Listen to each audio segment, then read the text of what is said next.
My name's Jacque Cranson, and I am the owner at Small Town Famous in downtown Hastings. And I always tell everyone it's across from Eileen's Cookies, and everyone seems to find us that way.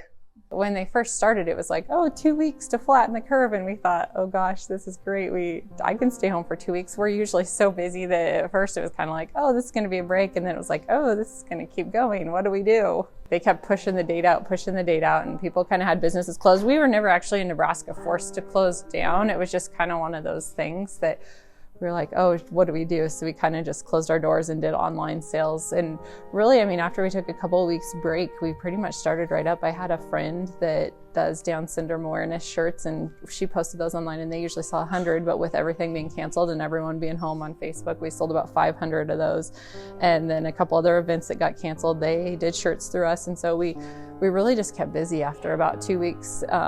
We just found things to do. And then I think, 6 weeks into the whole thing, they started saying everyone needed masks. So we started selling masks, and that kind of took off from there. And then I sold this lotion that it keeps the bugs away in the summer. It's kind of weird, and self-tanner that I've never sold skincare products, but those actually, with people being home and not going to the stores, that kept us through the summer. And then from there, we kind of just t-shirt sales and everything. We just kept busy for sure. So we were definitely worried at first. We were in the middle of purchasing this building that we're at our new home, and weren't quite sure. We were supposed to close in August, and I think around March or April, we're like, do we back out? Like, what do we do? How long is this pandemic gonna go?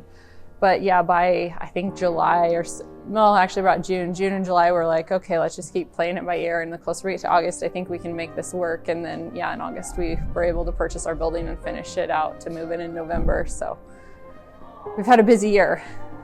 Some of it I think we got lucky, but some of it I think we're just really well connected. We've done a lot of tournaments all over the state, so we just know a lot of people. So everyone was pretty willing to help out small businesses, and we just had a lot of good connections that really wanted to help us out. So I would say more just knowing everyone and being there, so people can see us and are like, yeah, let's help them.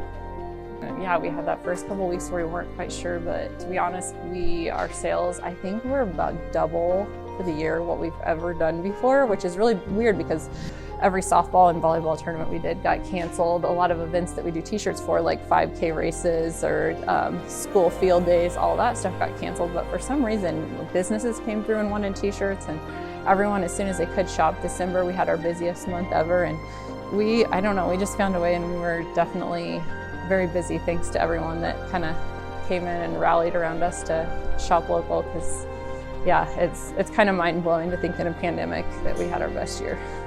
If we didn't have the support in Hastings and the support from around the state of Nebraska and people making a point to shop local, we definitely would not have had a very good year.